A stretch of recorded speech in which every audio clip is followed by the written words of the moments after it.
On a cousu la jeune fille dans un sac.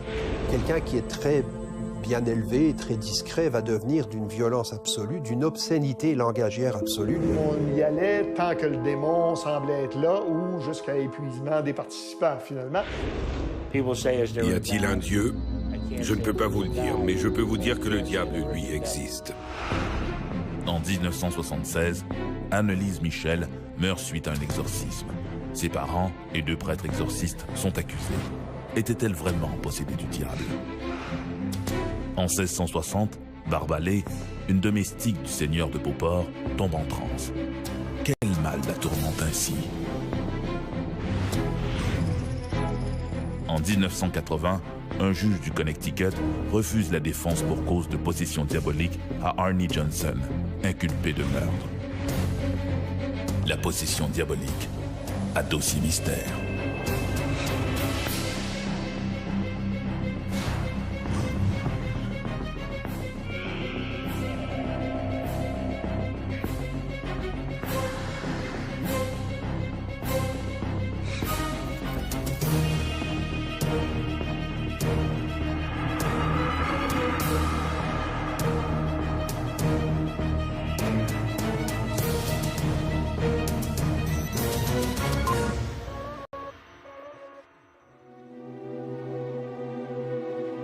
Dans les évangiles, Jésus chasse Satan du corps des possédés. Le diable tente de se venger en plongeant depuis le monde dans les ténèbres. L'Église catholique croit que les démons ont vraiment le pouvoir d'envahir le corps d'une personne. On parle alors de cas de possession, et l'exorcisme est le rituel par lequel l'Église commande, au nom du Christ, qu'une personne soit libérée de l'emprise du diable. Mais combattre la possession diabolique n'est pas sans risque et peut donner lieu à d'épouvantables dérapages.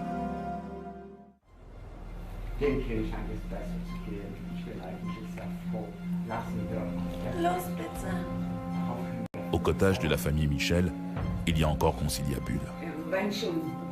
Les prêtres expliquent aux parents ce qu'ils anticipent pour les prochains jours.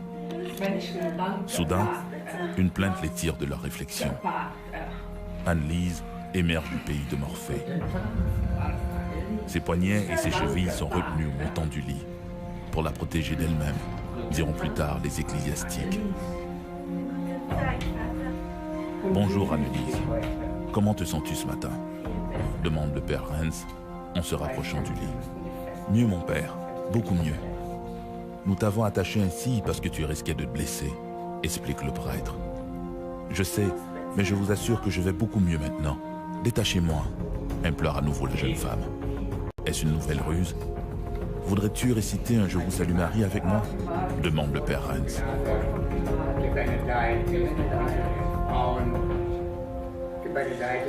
Alors que le murmure des voix remplit la pièce, le père Renz défait les sangles de la jeune femme en commençant par les poignets.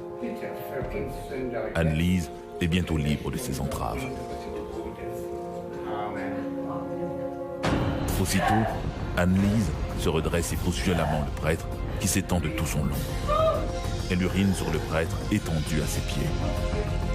De toute évidence, Annelise Michel ne va pas mieux. Klingenberg am Main se trouve en Bavière, dans l'arrondissement de Mittenberg, à quelques 65 km au sud-est de Francfort. C'est là qu'Annelise voit le jour le 21 septembre 1952. Annelise Michel, c'est une jeune Allemande qui est née dans une petite ville, Klingenberg am Main, en 1952. Son enfance est sans particularité, si ce n'est qu'elle est, au point de vue santé physique, elle est relativement fragile. Elle fait beaucoup de maladies infectieuses. Elle rate une année d'école à cause de cela, ce qui fait qu'elle est décalée après, systématiquement, dans ses relations avec ses copines et copains. Elle est la 3e fille de Joseph et Anna Michel, qui auront par la suite 3 autres enfants. Un couple d'artisans de la classe moyenne, propriétaires d'une scierie à la sortie de la ville. Ils sont de fervents catholiques. Il ne manque jamais une célébration dominicale. Donc l'environnement, sans être, disons, fondamentaliste au point de vue christianisme, l'environnement est très religieux. On attache beaucoup d'importance à ces choses-là, tout principalement, selon ce que l'on en sait, la mère la mère qui a 4 filles, sur lesquelles elle veille avec beaucoup de prudence. On fait très attention d'enseigner aux filles de ne pas sortir quand il y a une fête, parce qu'il pourrait y avoir des hommes dans le coin, etc. Donc il y a une chape de plomb qui est posée sur les épaules des filles. Et Annelise Michel, c'est la plus âgée des 4. Donc elle a en plus à être une espèce de mère potentielle quand la mère n'est pas là. Donc elle est effectivement très drivée, si vous passez le mot, par sa mère pour maintenir la tradition, le respect des règles, etc. C'est dans ce contexte ultra-religieux que la petite Annelise passe son enfance. Un peu avant son 16e anniversaire, elle commence à présenter des problèmes de comportement. Elle fait ce qu'on pourrait appeler de prime abord une absence, c'est-à-dire une crise épileptique petit mal à l'école, au début de la rentrée scolaire. Cette absence, elle est vue par une de ses amies, Marianne Burdisch, qui peut témoigner qu'elle a vu Annelise Michel d'un coup comme ne plus être là. Mais le soir, le vrai problème apparaît. Le soir de cette absence, Annelise, quand elle se couche, va avoir une crise de phobie, pourrait-on dire, puisqu'on n'étiquettera pas plus précisément pour l'instant. Elle se sent oppressée, elle se sent écrasée sur le plan de son lit, elle se sent paralysée, elle essaye de crier, aucun son ne sort, elle se sent uriner sans pouvoir s'empêcher d'uriner, elle sent ses urines chaudes, et ça disparaît comme c'est venu. Elle change son lit et puis elle continue, elle termine sa nuit comme ça. Toute l'année suivante, il ne se passe rien, mais au mois d'août de l'année suivante, à nouveau un phénomène à peu près identique à cela. Sa mère, là, est informée, on consulte un médecin, il ne sait pas trop ce qui se passe, on envoie chez un neurologue. Malheureusement, les crises sont trop sporadiques pour être documentées objectivement. Le praticien en conclut qu'il s'agit sans doute d'une forme bénigne d'épilepsie. Il prescrit de la dilantine, un anticonvulsif. Mais les choses ne s'améliorent pas. Il va y avoir une 3e crise à peu près 1 an après, et puis les crises vont se répéter de plus en plus. Sur ces crises-là, dont on ne connaît pas l'explication, personne ne trouve d'explication, on dit que c'est de l'épilepsie parce qu'il faut bien dire quelque chose, selon moi, mais ça ne ressemble pas à de l'épilepsie. Et sur tout cela, donc, se greffe une tuberculose. Annelise Michel est fragile, elle est envoyée dans un sanatorium. Encore une fois, elle quitte sa scolarité pour être envoyée à Mittelberg, dans un sanatorium. Et là, un jour, quand elle regarde par la fenêtre le paysage, elle voit les Alpes, apparaît le fameux masque infernal, ce qu'elle appelle un Fratzen, c'est-à-dire un masque grimaçant qui lui fait une peur terrible. Elle n'est plus capable de prier à partir de là, et elle se sent comme investie par ce visage. Et en fait, c'est le début d'une hypothétique possession diabolique, ou ce qu'on appellera plus réellement un syndrome de possession diabolique. À l'été de 1973, Annelise Michel, alors âgée de 20 ans, devient de plus en plus asociale et entre dans des colères soudaines. Au début, elle-même d'ailleurs, exprime clairement qu'elle a un problème qu'elle ne sait pas étiqueter, mais qu'elle voudrait par elle-même réussir à guérir. Ce qui met un sérieux doute sur l'hypothèse de la psychose, puisque, par définition, un psychotique a perdu ce qu'on appelle le sens de la réalité. Donc il n'admet pas être malade. Ce sont les névrosés, en général, qui admettent leurs problèmes. Elle admet qu'elle a un problème, elle s'en rend compte, elle veut en sortir. À ses parents, elle raconte qu'elle a parfois des visions de démons et d'êtres grimaçants. Les médecins continuent quand même d'essayer de comprendre ce qui se passe. Elle a des électroencéphalogrammes qui reviennent toujours normaux, même sous stimulation. Elle a des antiépileptiques qui ne semblent pas améliorer grand-chose. Elle avait quand même une conscience normale, elle était fonctionnelle la plupart du temps. Sauf que c'est de moins en moins devenu le cas. Et il y a un moment où c'était à peu près 24 heures par jour que la violence dans son corps s'exprimait de toutes sortes de façons. Et la famille finit un jour par quitter ce qu'on appelle les hommes en blanc et se rapprocher plus de ce qu'on appelle les hommes en noir. Constatant que la médecine est incapable de faire quoi que ce soit, eh bien, ils en parlent au curé de leur ville et ça fait tache d'huile. Plusieurs prêtres sont impliqués.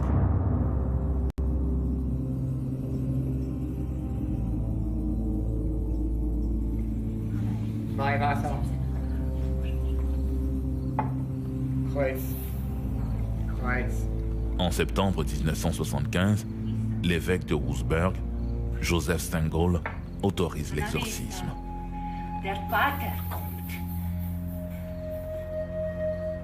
Alors on a 2 personnes qui ont été mandatées pour faire l'exorcisme. Il charge les pères Arnold Renz, un ancien missionnaire en Chine, et Ernst Alt, un prêtre de la région et ami des Michel, de procéder au rituel du grand exorcisme.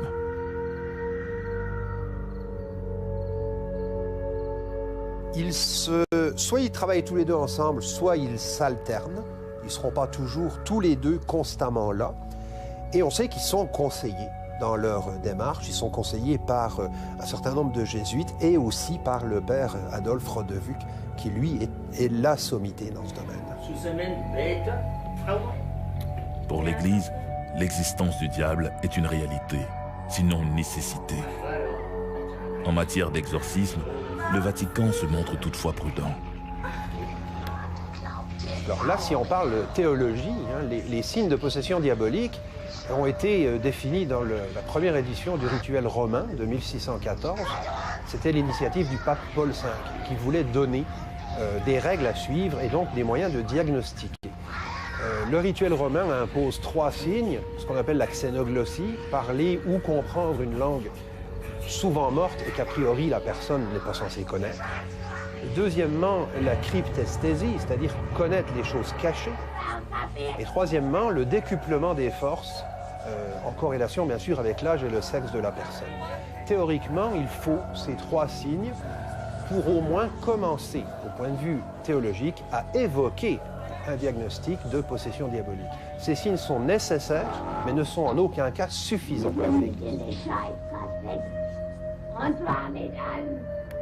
L'Église peut, en dernier recours, recommander le rituel du grand exorcisme, une célébration liturgique qui consiste à chasser le diable. Le rite comprend diverses prières, l'imposition des mains et une formule impérative qui s'adresse directement au diable et lui ordonne de s'en aller. C'est ce rituel auquel est soumise la jeune Anne-Lise dès septembre 1975.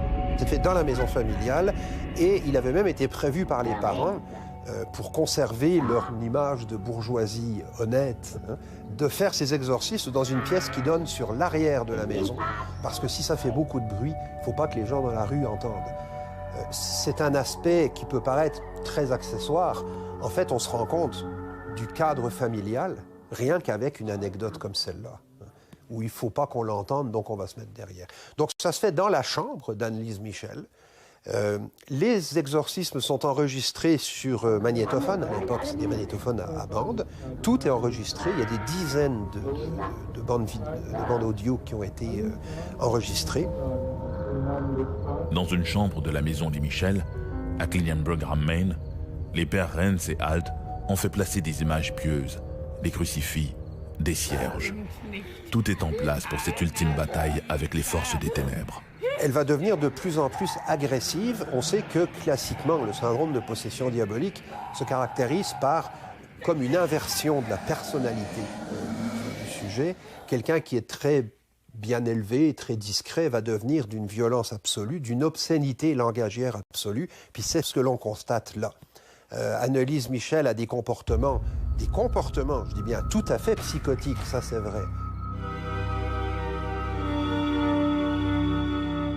Elle va manger toutes les mouches ou les araignées qu'elle trouve dans sa chambre.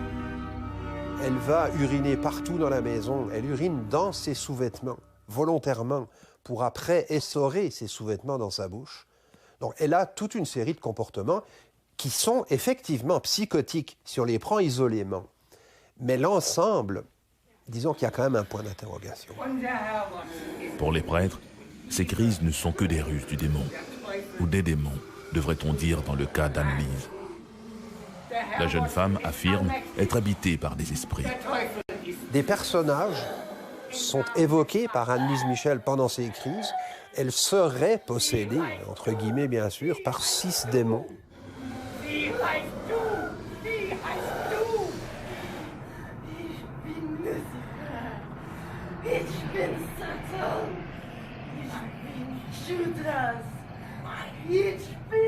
Les exorcismes, il y en aura presque 70. Anneliese est dans un état physique et psychologique de plus en plus dégradé. Elle est déshydratée, elle est violente face à elle-même, elle se frappe la tête contre le plancher, elle a des bleus partout. Elle ne mange plus, elle ne boit plus. Et au lieu de forcer une hospitalisation, ce qui aurait dû probablement être fait, eh bien les prêtres continuent d'exorciser. En mai, dans ces rares moments de lucidité, la jeune femme jure que les entités malveillantes qui l'habitent l'empêchent de se nourrir. On sait qu'elle n'était plus capable du tout d'avaler la moindre goutte d'eau. Et cela, on ne traîne pas plusieurs semaines comme ça. En plus, ça faisait très longtemps qu'elle ne mangeait à peu près plus rien, sauf quelques araignées. Au matin du 1er juillet 1976, ses parents la trouvent étendue sur son lit, sans vie. Anneliese Michel a été trouvée morte le matin du 1er juillet 1976. Le père ouvre la porte de la chambre, il pense que sa fille dort, il s'en va, et plus tard dans la matinée, en fait, ils vont se rendre compte qu'elle ne dormait pas, elle est morte. Appelé à la maison des Michel, le médecin légiste refuse de signer l'acte de décès. Le père a voulu demander au médecin de famille de signer un certificat de décès. Mais le médecin de famille n'était pas à Klingenberg, il était assez loin. Donc il a dit, je vais arriver dans quelques heures. Quand il arrive, le médecin se rend compte qu'il n'a pas son bloc de certificat de décès. Alors il appelle un collègue pour dire, peux-tu me prêter un certificat? Et le collègue lui dit, oh attends là, c'est pas une mort très saine. Tu peux pas signer un certificat de décès. Et donc, à partir de là, il y a eu demande d'autopsie, etc. Donc en fait, si le médecin de famille n'avait pas oublié son bloc de certificat de décès, on n'aurait jamais connu l'affaire Anneliese Michel. Un examen post-mortem révélera qu'Anneliese est morte de faim. Les instances judiciaires sont informées et le 13 juillet, les 2 prêtres exorcistes et les parents d'Anneliese sont formellement accusés d'homicide involontaire. Alors ce procès s'est terminé par une condamnation pour culpabilité. Les 2 parents ont été impliqués et les 2 exorcistes. Donc avec peine de prison. Mais instantanément, le juge, Bolander, je crois que s'appelait-il, le juge a commuté en sursis la peine en question. Donc il n'y a pas eu d'incarcération du tout, mais ils ont été reconnus coupables. Anneliese Michel repose aujourd'hui au cimetière de Klingenberg, à quelques dizaines de mètres de la résidence familiale, là où la jeune femme a livré son dernier combat contre les forces du mal. Si on regarde un petit peu tout ce qui s'est produit, tout ce dont on a des preuves, comme quoi ça s'est produit comme phénomène, c'est vrai qu'on pourrait dire tel signe, ça se rencontre dans telle affaire. Tel autre, oui, ça se rencontre dans telle chose. Tel autre, dans telle chose. Mais ça sous-entendrait que Anneliese Michel avait 27 maladies neuropsychiatriques en même temps. Mais est-ce qu'il faut dire qu'Anneliese Michel avait une psychose, une épilepsie temporale, un syndrome Gilles de la Tourette, une paralysie du sommeil, une schizophrénie, puis tout ça en même temps? Et c'est là où il y a un petit problème qui amène peut-être à reconnaître le syndrome de possession diabolique comme une entité vraie, comme certains le font. La majorité des cas de possession affectent des croyants qui, évidemment, n'ont pas donné leur consentement au diable, comme dans le cas de Anneliese Michel.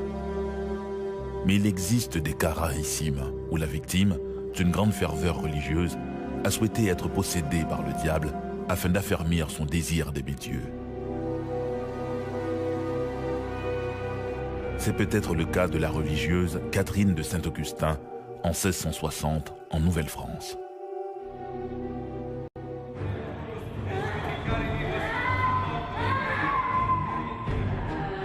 Dans la pénombre d'une église, une demi-douzaine de prêtres sont réunis.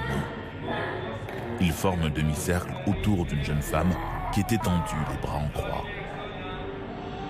Dans sa main, un crucifix a été glissé. De temps à autre, son corps tressaute sous l'effet de spasmes irréguliers. Elle émet à chaque fois de longues plaintes gutturales, comme si ces contractions avaient quelque chose de douloureux. Les officiants savent que la servante de Dieu est possédée. L'un des prêtres se penche vers la femme et reprend la lecture de ses prières. Domine exaudi orationem meam. Le prêtre exorciste ordonne aux démons de libérer la jeune femme à qu'il tourmente. Au gré de ses suppliques, le combat s'intensifie. Insidis diabola, libera nos domine.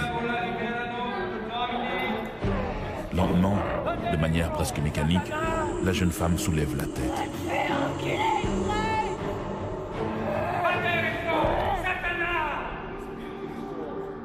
La bête est toujours là.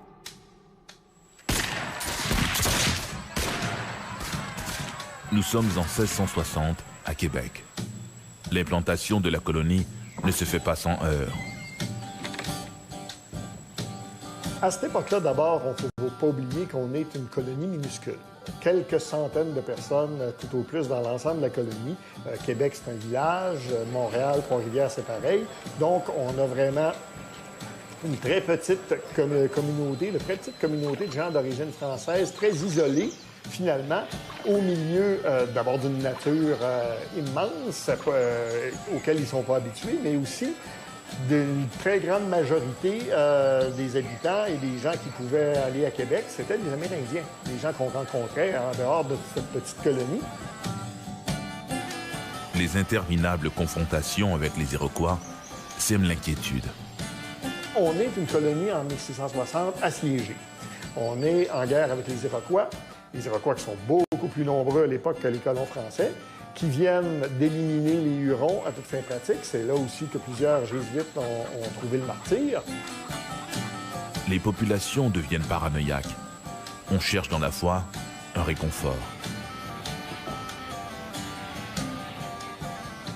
C'est dans ce contexte que débute l'affaire Barbalet, née en France en 1645. Elle était la fille de Jean-Baptiste Allais et Mathurine Vallet, qui étaient, semble-t-il, des journaliers. Ses parents se sont embarqués pour la Nouvelle-France quelques années plus tard, rêvant d'un monde meilleur. D'abord, on est en 1660.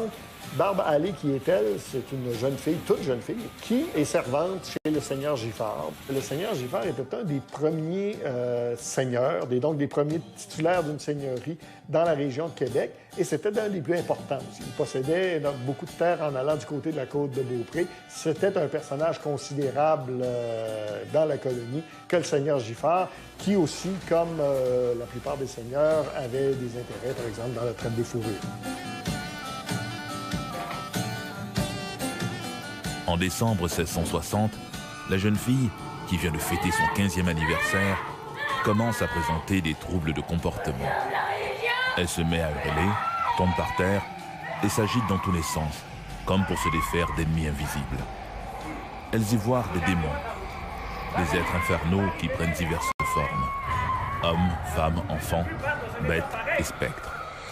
Parfois, lors de ces crises, il lui arrive de parler avec une voix qui n'est pas la sienne. Autrement dit, on entendait, elle parlait, on ne comprenait pas ce qu'elle disait, et des fois même, il ne semblait pas que ses lèvres bougeaient, mais on entendait des voix bizarres. Mais seule elle voyait les démons en question, cependant. À ces visions s'ajoutent d'étranges manifestations.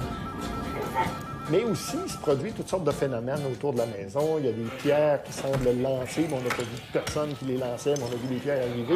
Il y a des bruits, bizarres, et elle-même qui a des crises, qui se met à tenir des discours incompréhensibles, qui a des convulsions, etc. Dans l'entourage de Barbalet, on est persuadé qu'il s'agit d'une infestation diabolique. Peut-être qu'en déménageant la jeune femme, ces diableries s'arrêteront d'elles-mêmes. On finit par conclure qu'il y a une influence néfaste et le seigneur Giffard a pour premier réflexe de tout simplement la faire déménager, l'envoyer ailleurs pour l'éloigner parce qu'on pense que c'est peut-être lié au lieu. Et non, ça ne fait absolument rien. On la déménage plusieurs fois sans succès. En désespoir de cause, le seigneur Giffard se confie à son confesseur. Il est préoccupé par le sort de sa servante et ces manifestations surnaturelles qui surviennent sous son toit l'inquiètent de plus en plus. Les prêtres multiplient leurs rencontres avec la jeune femme, les s'assurent de l'authenticité de sa foi et l'invitent à se confesser. Personne ne doute que Barbalet voit bel et bien des démons. L'affaire est déférée à Monseigneur de Laval, l'évêque de la colonie. Pour lui, la cause est entendue. Barbalet est possédé et doit être libéré.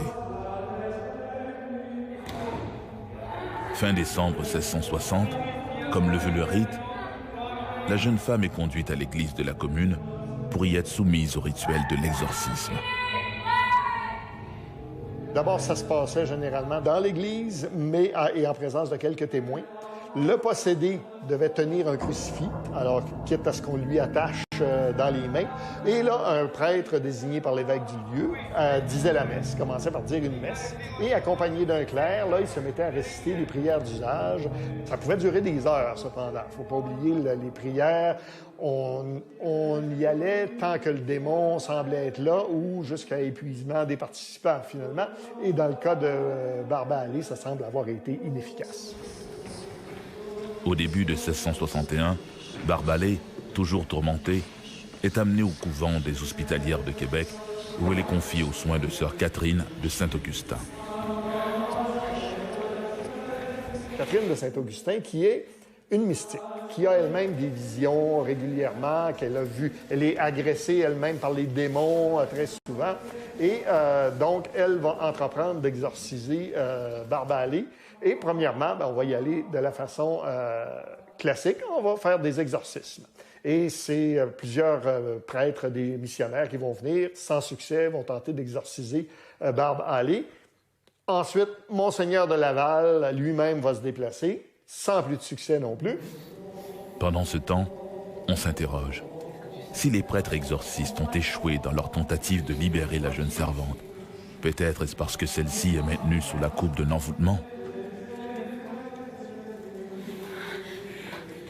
Et qui dit envoûtement, dit aussi sorcier. Mais qui pourrait vouloir du mal à la pauvre Barbalet? Toujours assaillie par des visions infernales, la jeune possédée révèle enfin le nom du sorcier responsable de son état. Daniel Vuille. Et semble-t-il que M. Vuille avait rencontré Barbalet lorsqu'elle s'est envenue sur le bateau avec ses parents. Et il aurait fait des avances très pressantes à Barbalet plusieurs fois. Elle l'avait repoussé, probablement aussi que, bon, peut-être par inclinaison, mais aussi parce que épouser un protestant, c'était impensable. Et donc, quand elle commence à avoir ces crises-là, lui, il est suspect de l'avoir envoûtée. Et on va éventuellement même procéder à son arrestation. Mais son arrestation est sans effet sur l'état de Barbalet. Confinée à sa chambre du couvent, elle continue d'être en proie à des visions infernales et à des convulsions. C'est là que Catherine de Saint-Augustin est sortie avec une solution originale qui était on a cousu la jeune fille dans un sac, carrément. J'imagine que ça devait être un sac de jute, quelque chose d'assez solide. Et on l'a enfermé là-dedans. On a cousu le sac de façon hermétique. Enfin, l'air passe toujours à travers mais il n'y avait aucune voie de sortie. Et on l'a laissé là un certain temps. Cette méthode, plutôt originale, donne un résultat. Peu à peu, Barbalet retrouve ses esprits. Ses visions se font moins fréquentes et ses crises disparaissent. À moins que ce ne soit la mort de son sorcier envoûteur qui soit ainsi salvatrice. Daniel Vuille est mort, en tout cas, il était encore en état d'arrestation. On ne sait pas s'il a été, de quelle façon il a été exécuté, mais en tout cas, il est décédé il était encore en état d'arrestation. Mais semble-t-il que c'était même pas pour l'histoire de sorcellerie, c'était pour avoir vendu de l'eau de vie aux Amérindiens, ce qui était devenu depuis peu un crime passible de la peine de mort si on récidivait. Quoi qu'il en soit, sac de jute ou mort du sorcier, Barbalet est enfin autorisé à quitter le couvent des Hospitalières. Mais après quelques semaines, quelques mois, effectivement, Barbalé va, semble-t-il, les symptômes vont s'en aller, elle va guérir et elle va finir par se marier puis connaître une vie, avoir une vie normale. Elle meurt le 18 juin 1696, à l'âge respectable de 51 ans, sans connaître aucun autre épisode de possession. Mais la libération de Barbalé n'a pas été un soulagement pour tout le monde, à commencer par sœur Catherine de Saint-Augustin. À partir de 1661, année de la libération de Barbalé, l'hospitalière est devenue la cible d'attaques répétées du malin. Les hordes infernales attaquaient fréquemment à Catherine de Saint-Augustin et semble-t-il, en tout cas, essayaient de l'obliger à abjurer, à renoncer à sa foi, etc. Et elle avait elle aussi, visiblement, ça se passait toujours quand elle était toute seule, mais elle avait des bleus le lendemain, puis elle disait que c'était ses combats contre le démon. Jusqu'à sa mort, en 1668, sœur Catherine de Saint-Augustin a été tourmentée par des démons, des messagers de l'enfer apparus au lendemain de sa rencontre avec Barbalé. La religieuse a-t-elle hypothéqué son âme pour soulager celle de la jeune servante de Beauport? L'histoire reste sans réponse, et c'est sans doute mieux ainsi. Suite au succès des croisades, au Moyen-Âge et à la Renaissance, l'Église catholique est puissante et triomphante. Sous son influence, tant la justice divine que la justice des hommes voient le diable partout. On condamne les hérétiques, on brûle les possédés, les tribunaux admettent la torture pour vous libérer de Satan. Aujourd'hui, la justice contemporaine n'est pas si encline à admettre le malin dans ses tribunaux, comme ce sera le cas au Connecticut en 1980 dans l'affaire de Arnie Johnson.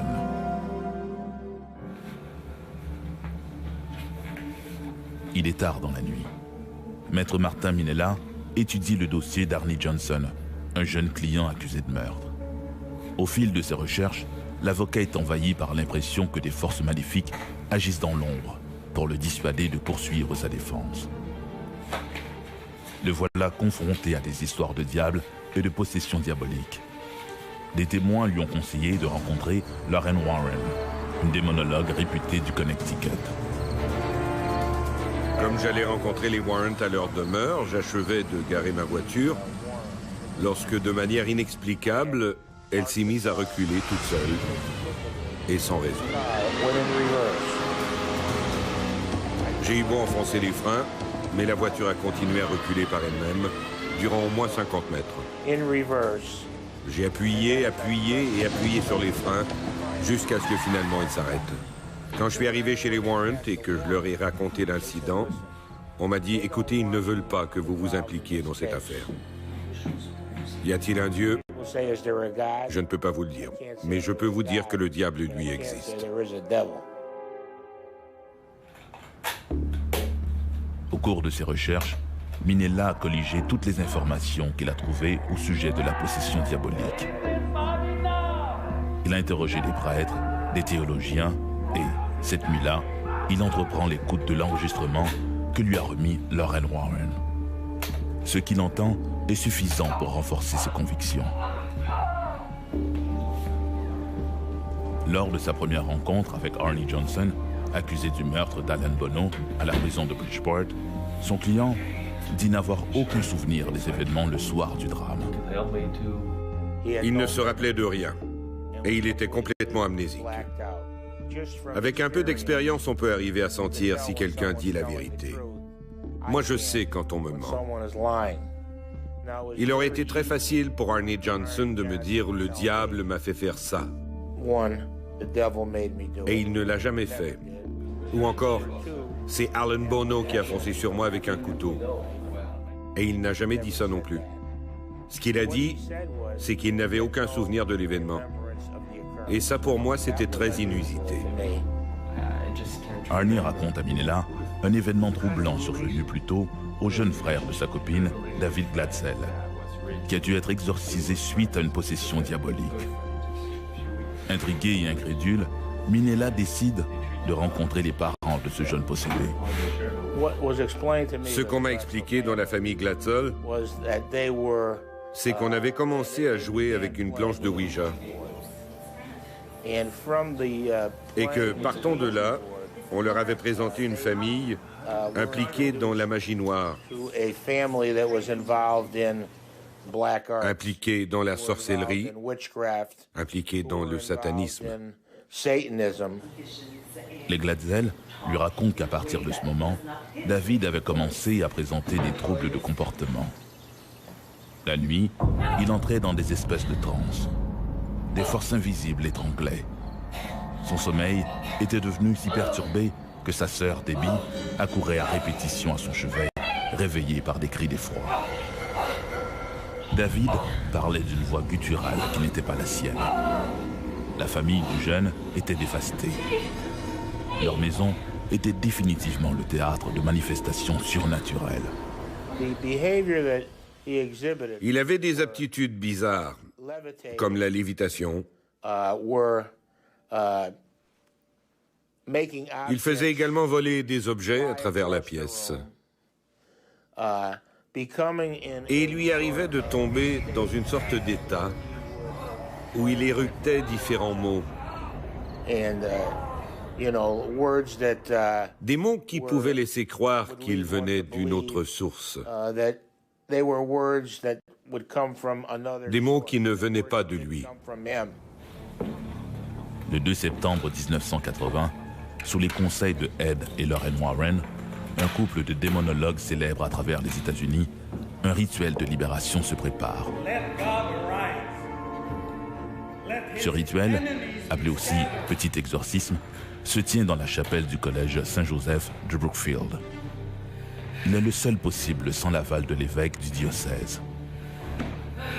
Aidé des pères Grosso, Milea et Di Giovanni, c'est le père Virgulac qui officie le rite. Sont également présents la famille Glatzel et les Warrens. C'est le premier rituel d'une demi-douzaine à venir.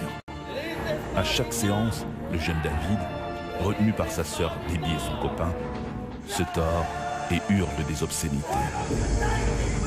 Exaspéré, Arnie Johnson s'adresse aux entités maléfiques et les enjoint à le prendre lui, plutôt que cette jeune et innocente victime de 10 ans. Ces appels seront hélas apparemment entendus. Arnie Johnson, qui était présent, a mis un de ses démons au défi de le prendre lui. À ce moment, les prêtres ont cessé leurs activités, ont entraîné Arnie à part et lui ont dit de ne jamais refaire ça de nouveau. Et sur le coup, ils lui ont également remis un scapulaire et ils lui ont ordonné de le porter en tout temps, ce qu'il a fait. À cette même époque, Debbie, sans emploi depuis quelques semaines, se voit offrir un boulot dans un chenil de Brookfield, non loin de la résidence familiale. Le nouveau propriétaire, Alan Bono, a repris le commerce de sa sœur et ne connaît à peu près rien au toilettage des animaux. Pour s'assurer les services de Debbie, il lui offre gratuitement un petit 3 pièces adjacent au chenil. En octobre 1980, Arnie et Debbie emménagent donc dans leur nouveau logis. Mais depuis les exorcismes du jeune Glatzel, Arnie Johnson présente à son tour de curieux troubles de comportement. Tout s'articule comme si le démon, ou les démons de David, avaient décidé de jouer à saute-mouton, passant d'un corps à un autre. C'est dans ce contexte de crise de possession passagère qu'Arnie se lie d'amitié avec le patron de sa copine, Alan Bono. Ils passent de plus en plus de temps ensemble. Bono et Arnie Johnson sont devenus de très bons amis, malgré leurs différences d'âge. Bono avait près de 40 ans, Arnie en avait 19. Ils avaient de bonnes relations non seulement avec Arnie, mais avec Deborah Glatzel et Bono également.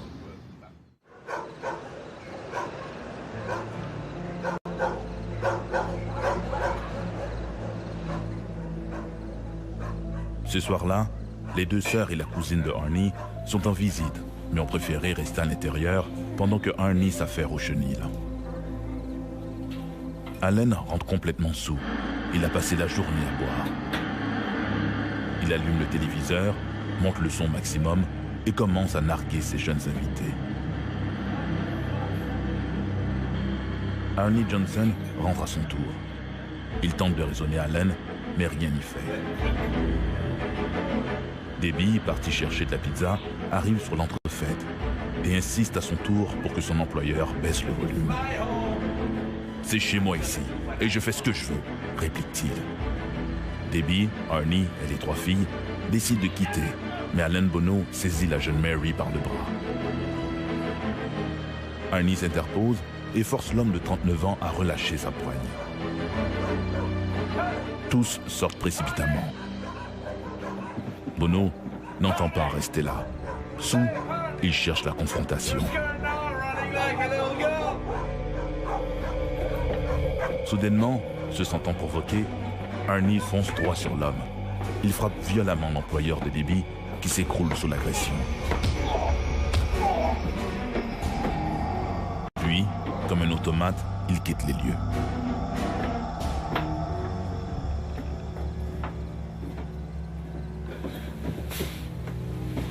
En retournant à Allen, Debbie aperçoit un couteau maculé de sang. Et Arnie Johnson, à aucun moment Arnie Johnson ne m'a-t-il dit « C'est le démon qui m'a fait faire ça » ou encore « Je suis possédé par le démon ». Cette conclusion a été déterminée par des gens de l'extérieur. Et quand je dis des gens de l'extérieur, je parle des prêtres qui étaient impliqués. Le procès d'Arnie Johnson débute le 28 octobre 1981.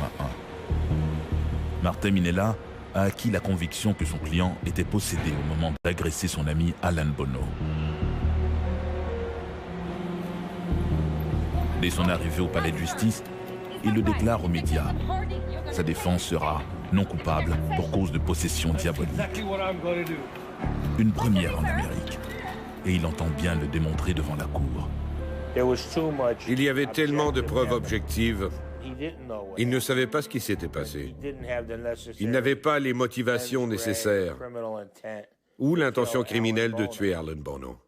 Et je sentais qu'il suffisait qu'on nous autorise à présenter les preuves, soit les saints prêtres qui avaient pratiqué l'exorcisme, l'évêque qui les avait autorisés à le pratiquer, et le fait que l'Église, à ce moment précis, ne voulait pas que quiconque sache ce qui se passait. Mais au tribunal, l'affaire tourne court. Le juge Robert Callahan refuse catégoriquement d'enregistrer la défense de Maître Minella.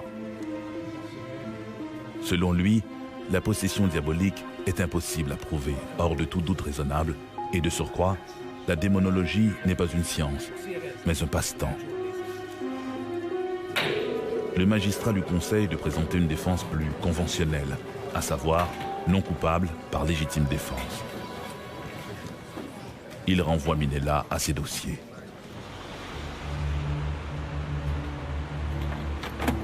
Martin Minella sort du tribunal déçu.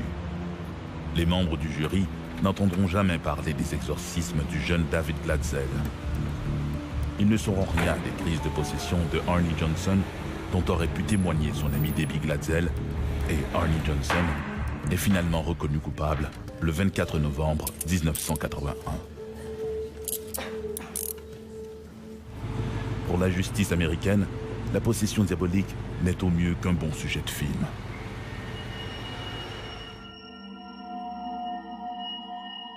L'Église reconnaît que celui ou celle qui se croit possédé ne l'est pas forcément, et a souvent plus besoin d'un psychiatre qu'un d'un prêtre. Malgré tout, le Vatican multiplie sans cesse le nombre de ses prêtres exorcistes. L'exorcisme se veut un rituel discret.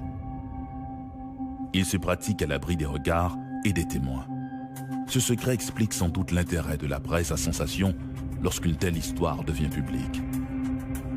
L'homme a toujours été fasciné par le fantastique. Parfois, cet attrait révèle un aspect plus inquiétant de la nature humaine. Le diable n'est-il alors qu'un prétexte pour justifier nos pires actions, ou est-il le miroir du côté obscur de l'âme ?